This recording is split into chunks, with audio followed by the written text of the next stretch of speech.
Bueno, vamos a ver el tema de marcadores genéticos, que es el último tema de que entra en la materia. Así que con esto terminamos de dar el contenido teórico de la asignatura. Como siempre, vamos a ubicar este tema dentro del programa analítico. También se ubican dentro de la unidad 2, en donde está la variabilidad del material hereditario y los cambios evolutivos. Dentro del tema recombinación artificial se encuentra la genética molecular, los marcadores moleculares, la reacción en cadena de la polimerasa y la utilidad de los marcadores moleculares en el mejoramiento vegetal y animal. Vamos a definir qué son los marcadores genéticos. Los marcadores genéticos son puntos de referencia ubicados en los cromosomas, genes o secuencias de ADN sin función específica, asociados a un carácter de interés. También son caracteres que presentan polimorfismo, es decir, polimorfismo quiere decir varias formas del mismo carácter, o sea, varias formas para el mismo carácter, o variabilidad experimentalmente detectable en individuos de una población segregante y un tipo de herencia predecible según las leyes de Mendel.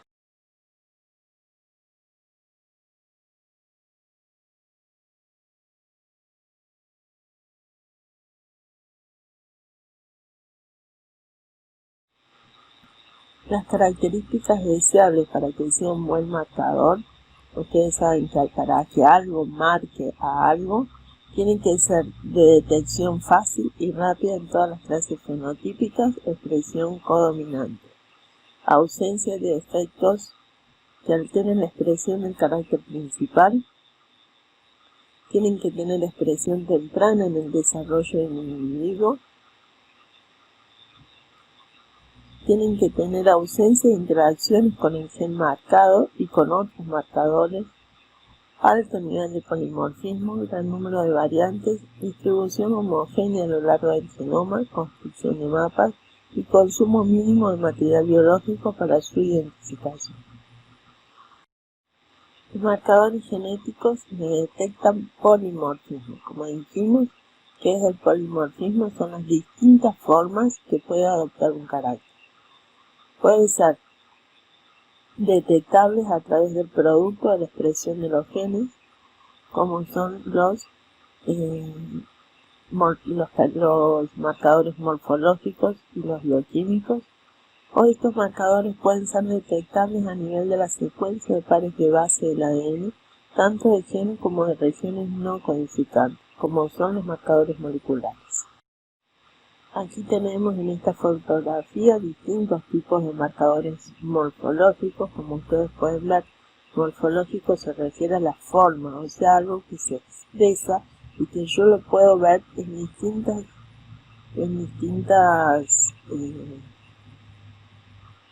formas, o sea, que es detectable. Son características fenotípicamente fácilmente detectables. Pueden ser evaluadas con métodos sencillos y son de bajos costos. Es decir, yo puedo detectar a simple vista si los frutos son rojos o morados, si el color del pigmento tienen pigmento o no tienen pigmento, si el repollo o la lechuga es verde o morada, si presentan cuernos o no presentan cuernos. Esos son los distintos caracteres morfológicos que yo puedo ver. ¿Qué pasa con los marcadores morfológicos?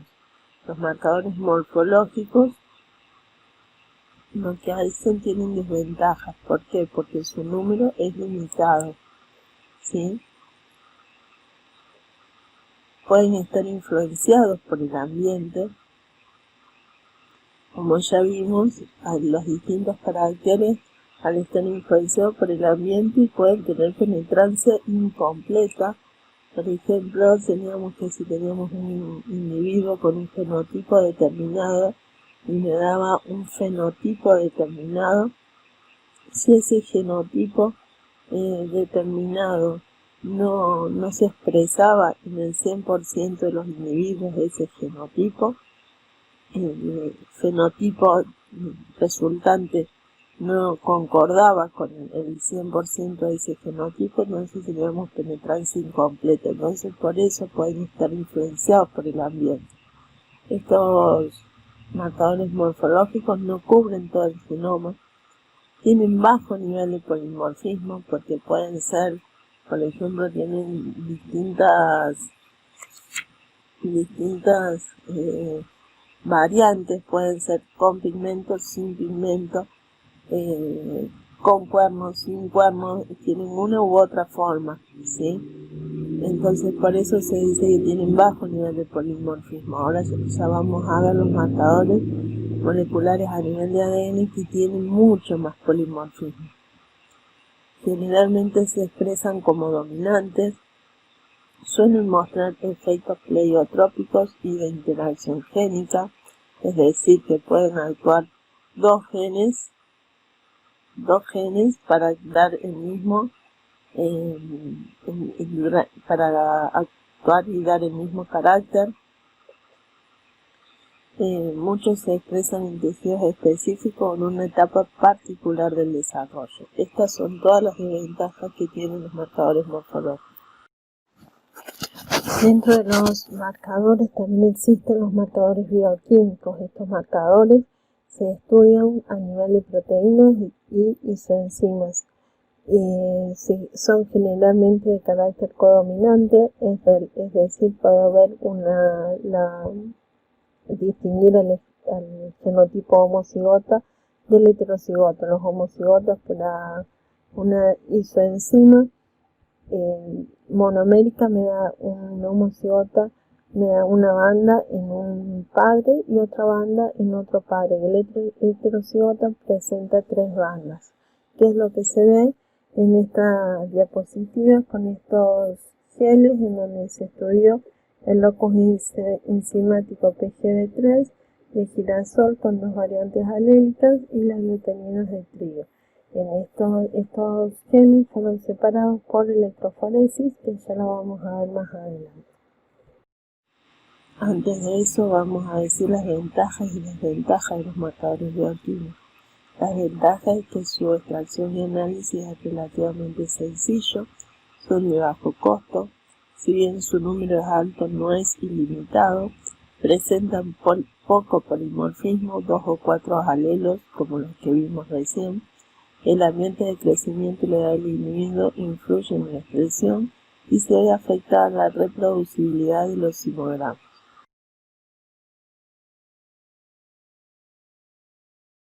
Ahora sí, porque en esta diapositiva vamos a ver por qué decimos que el ambiente que influye sobre los marcadores tanto morfológicos como los bioquímicos. Por ejemplo, acá tenemos patrones de variamiento enzimático observados en la etapa de desarrollo fenológico en la flor de lis. Tenemos en distintas etapas la isoenzima estudiada en distintas etapas, en la reproductiva y en la vegetativa. Y dentro de cada una de estas etapas, en la reproductiva se estudia en hoja, en tépalos, en estigma y en estambre. Y dentro de la vegetativa solamente en hoja. Y tenemos 1, 2, 3, 4, 5 isoenzimas, estas POX, MD, ACP, MD, estas son isoenzimas que se están estudiando en esas etapas reproductivas y vegetativas. Como vemos, en la primera, las isoenzimas estudiadas en la hoja, en la etapa reproductiva, tenemos que la primera columna, el primer patrón de bandas no coincide con la banda de las mismas enzimas estudiadas en la etapa vegetativa. Sí, porque tenemos que para la enzima ACP, en la primera etapa, en la etapa reproductiva, me muestra 3 bandas, y en la etapa vegetativa, en la hoja, me muestra 2 bandas. Después tenemos que en la misma En el mismo esquema tenemos que la rizoenzima PGI en la etapa reproductiva no muestra bandas y en la etapa vegetativa sí muestra bandas, que se pueden ver con los símbolos verdes, ¿sí? Con los círculos verdes.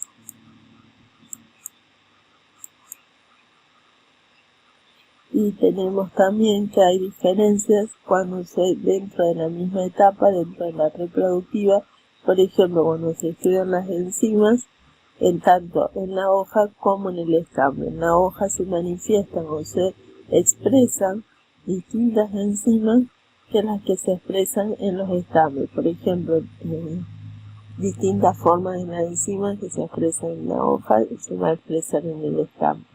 Por ejemplo, acá tenemos que para la POX tenemos que en la hoja se expresa, se ve con círculos amarillos y en la hoja se expresa en 2 bandas y en el estambre se expresan 3 bandas.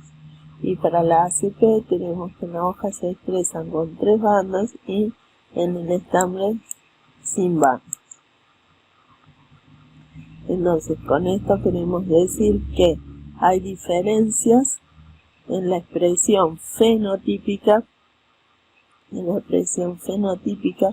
los marcadores bioquímicos en las distintas etapas del desarrollo de la planta, como también en distintos lugares dentro de la misma etapa del desarrollo de la planta.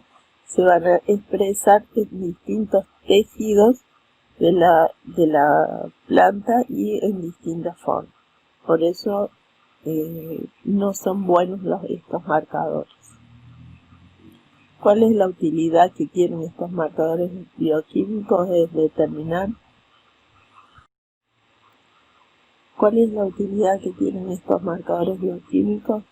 Es determinar la variabilidad y estructura genética de poblaciones, como así también describir el germoplasma. Se estudian en estudios de sistemática y biología evolutiva, identificación de variedades y construcción de mapas genéticos. Acá tenemos un esquemita en donde podemos distinguir distintos alelos para la misma enzima. O sea que tenemos el individuo 1 que tiene 2 alelos iguales, me va a mostrar una homocigosis en donde la banda va a estar más arriba.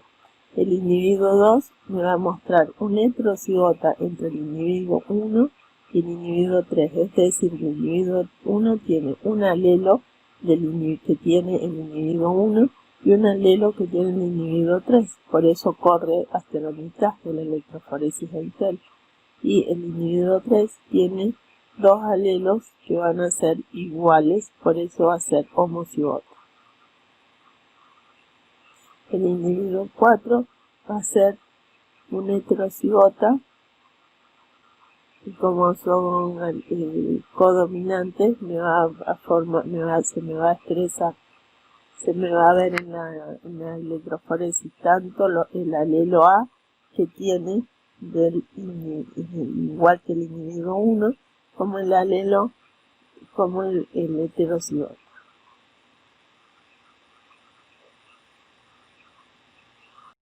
Y ahora vamos a pasar a los marcadores moleculares. Los marcadores moleculares están constituidos por fragmentos de ADN de tamaño variable, codificantes y no codificantes. Dentro de estos marcadores moleculares tenemos los RFLP, los RAP, los SNP, los BNTR, los microsatélites y los AFLP.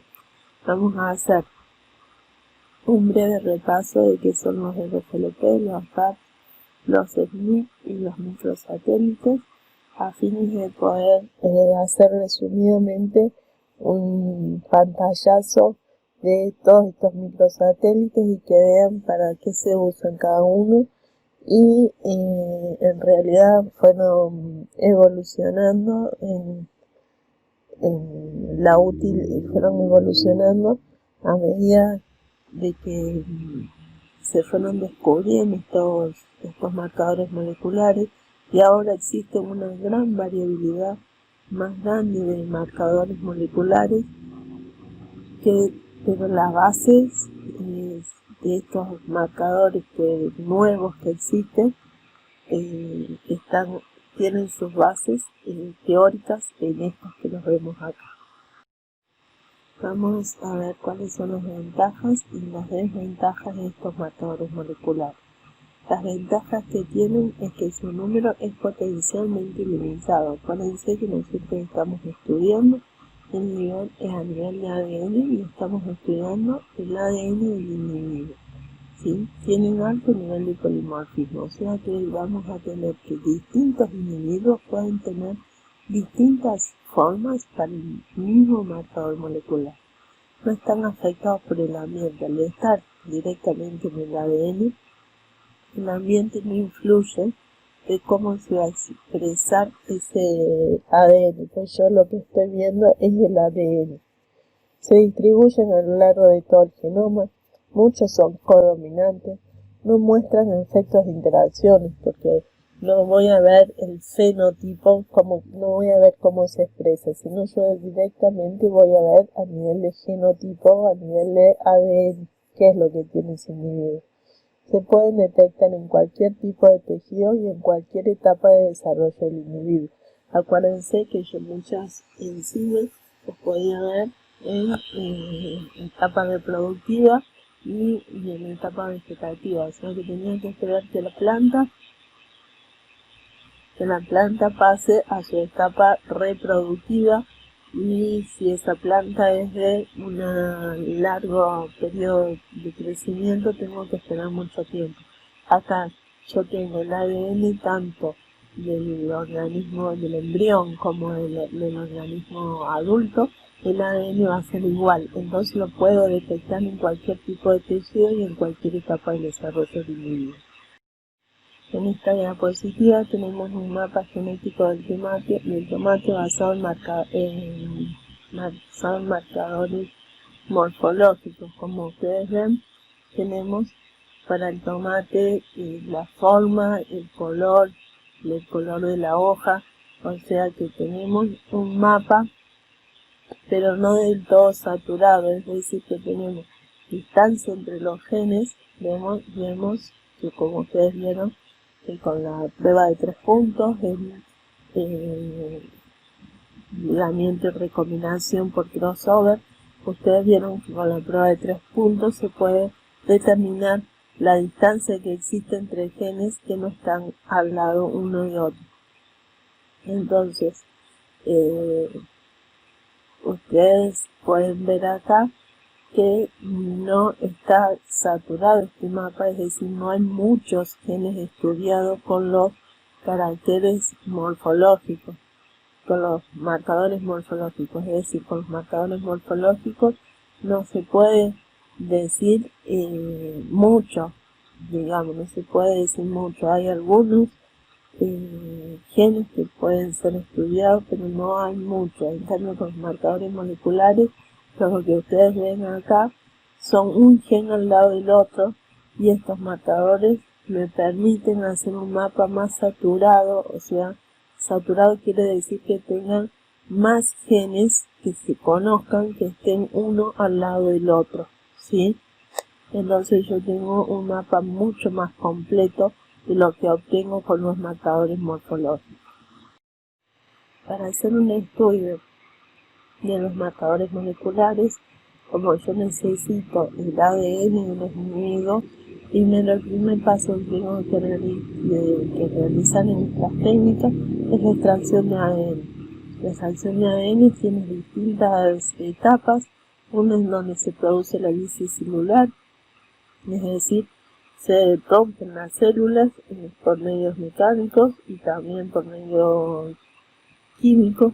Otra es la eliminación de proteínas y restos orgánicos. Eso se hace utilizando distintas soluciones. Precipitación del ADN se realiza utilizando etanol. Determinación de calidad y cuantificación. O sea, tengo que ver qué calidad obtengo de esa extracción de ADN, tengo que ver qué calidad obtengo de ADN y tengo que ver qué cantidad obtengo de ADN Para eso se utiliza una cuba de electroforesis horizontal para geles de agarosa o por espectrofotometría que me determina directamente la cantidad. Y por último, la tinción y visualización con bromuro de tirio y fluorescencia con luz ultravioleta. Yo puedo teñir el ADN con un colorante, ese colorante es el bromuro de tirio.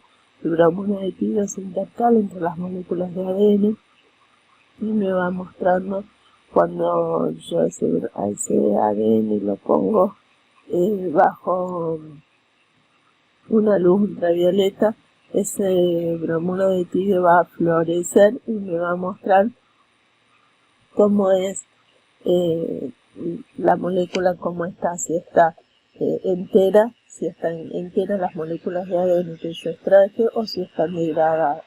Esto es importante porque si yo estoy haciendo estudios con marcadores moleculares, necesito que el ADN sea de buena calidad para poder estudiar los distintos marcadores.